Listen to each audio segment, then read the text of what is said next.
ముప్పెట దాడి చేస్తున్నారు కదా మరి ప్రతిపక్ష నేతలు హరీష్ రావు, కేటీఆర్, అటు కౌశిక్ రెడ్డి కూడా. కౌశిక్ రెడ్డి సాక్షాత్తు సీఎంనే రండా అంటున్నాడు.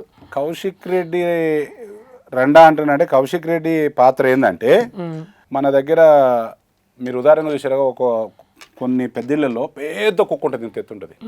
ఆ కుక్క ఇట్లా ఎత్తితే గేటుకి పైకి లేస్తుంది కాళ్ళు, అది అరుస్తుంది తప్ప కరవదు. అలాంటి వ్యక్తి ఈరోజు మన కౌశిక్ రెడ్డి.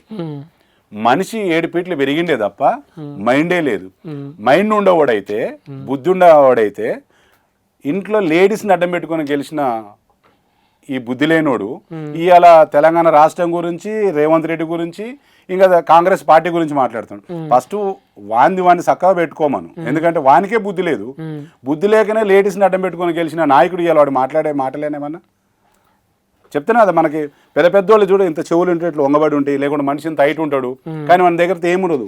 ఆ పెద్ద కుక్క ఇంత హైట్ ఉంటుంది కదా, ఆ కుక్క వరలనికే పనికి వస్తుంది, కరవదు. అలాంటిది కౌశిక్ రెడ్డిది. కౌశిక్ రెడ్డి కానీ, కేటీఆర్ కానీ, హరీష్ రావు కానీ ఈరోజు ఒకవేళ నిజంగానే అభివృద్ధి చెందితే వాళ్ళ భవిష్యత్తు ఏడకే 0 అవుతుందని ఒక దురుద్దేశంతోనే ఈ రకంగా అభివృద్ధిని చెడగొట్టాలి. తెలంగాణ రాష్ట్రంలో ఏ ఒక్క పని కూడా రావద్దు, చేయొద్దు. ఈరోజు కులగణన జరిగితే ఎవరు బాగుపడతారు? ఎస్సీ, ఎస్సీ, బీసీ నాయకులు బాగుపడతారు కదా. మరి వీళ్ళు అభివృద్ధి చెందితే ఈ 1% ఉన్న నాయకులు ఏడ రాజ్యం వెళతారు, లేకుంటే వాళ్ళ పెత్తనం ఏడ నడుస్తుంది?